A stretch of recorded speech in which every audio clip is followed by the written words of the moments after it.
इस वीडियो में हम जिस ड्रग का रिव्यू करने जा रहे हैं उसका नाम है केटामिन। केटामिन हमारे साथ हेमिलिन कंपनी का प्रोडक्ट है और ये हमारे साथ डोज की हम बात कर ले तो ये 50 मिलीग्राम पर एमएल के डोज में आती है। इसके साथ साथ मैं आपको बताता चलूँ कि ये 10 mg या 100 mg के डोजेज में भी आती है। तो ये हमारे साथ मीडियम डोज है, यानी इससे कम डोज और ज़्यादा डोज भी मौजूद है।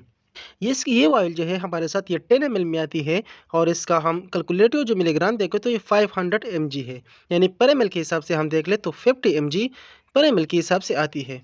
केटामिन की यूज़ की बात हम कर ले तो ये हमारे साथ एनेस्थेटिक है, यानी ये एनेस्थीसिया के लिए यूज़ होता है। जैसे कि हमने बात की एनेस्थीसिया के लिए, तो जब पेशेंट्स की सर्जरीज वगैरह होती है उनको सेडेट करना पड़ता है, तो उसकी सेडेशन के लिए हम केटामिन को यूज़ करते हैं। ये हमारे साथ आईवी और आईएम दोनों के फॉर्म्स की इंजेक्शंस में आती है।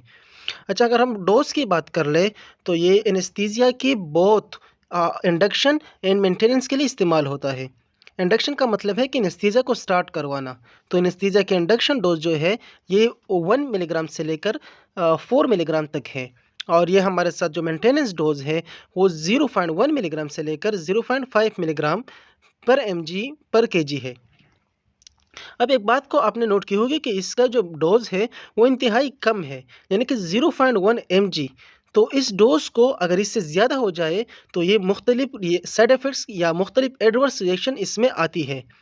अब ये डोज़ आप अपने तरफ से इस मेडिकेशन को आपने नहीं लेना, बल्कि डॉक्टर या एनेस्थीसियोलॉजिस्ट के मशवरे के मुताबिक आपने इसको इस्तेमाल करना है।